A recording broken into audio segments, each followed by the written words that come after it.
That afternoon, Willa paced the front hall, waiting for Gina to return home. She paced back and forth, checking out the window every time she passed.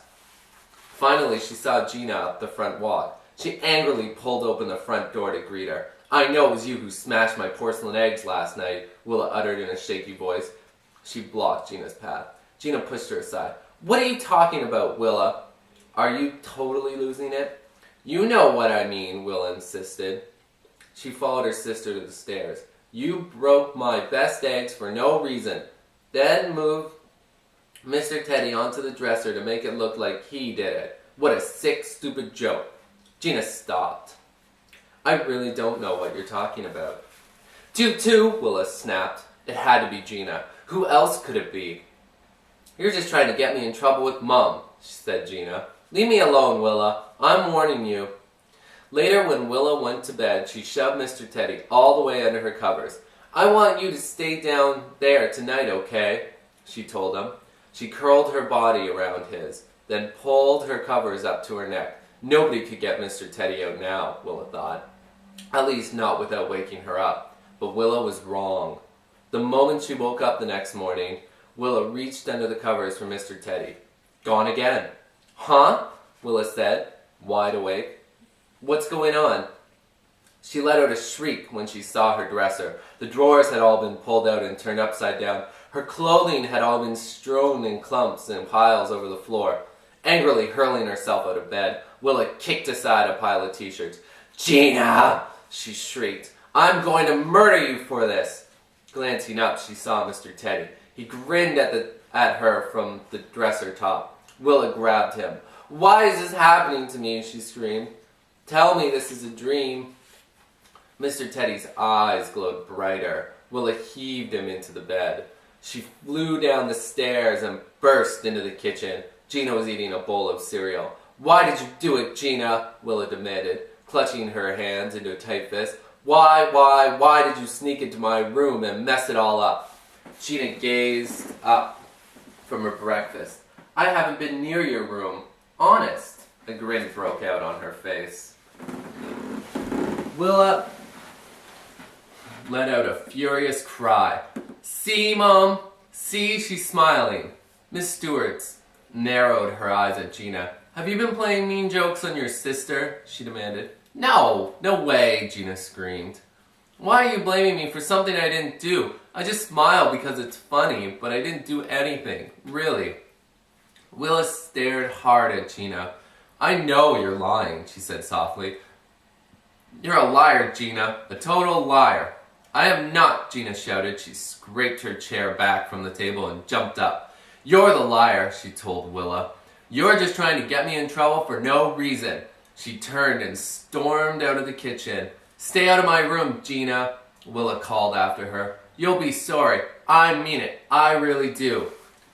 The night before climbing into bed, Willa shoved her dresser up against her door.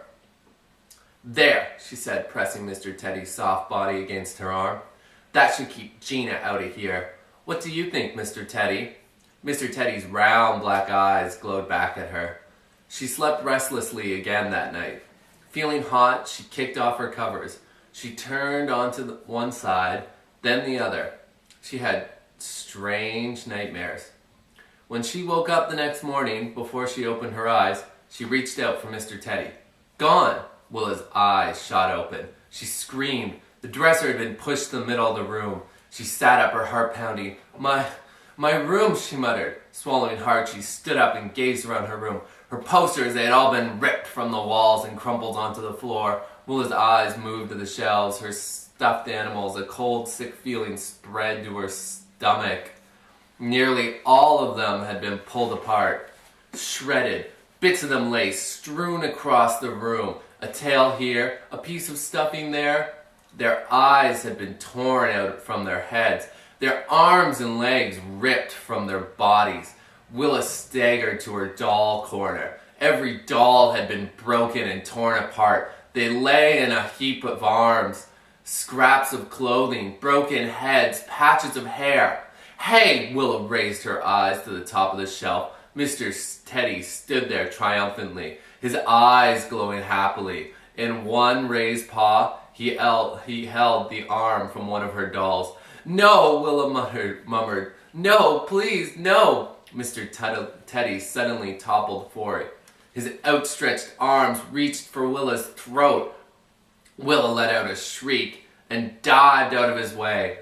The bear landed on the floor with a soft thud. Willa spun around, tripping over parts of her dolls and stuffed animals, and plunged out of the room, down the stairs, into the kitchen. "Willa, what's wrong? What is it?" demanded her mother. "Mom, come up to my room," she sobbed. "Everything I own, all my dolls, my animals, Gina wrecked it all," she cried furiously. "Huh?" Mrs. Stewart's face twisted in surprise. "Gina?" "Yes, Gina," Willa declared. "She broke into my room last night, Mom. She wrecked everything. Everything!" "But that's impossible," Willa's mother cried. "Gina wasn't home last night, Willa. Don't you remember? She had a sleepover at Maggie's house." Willa pressed her hands against her face. The room began to spin wildly. "That's right," she remembered. "Gina wasn't home last night." "No!"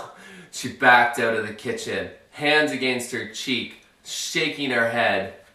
She didn't want to believe it. It couldn't be, but there was no other explanation.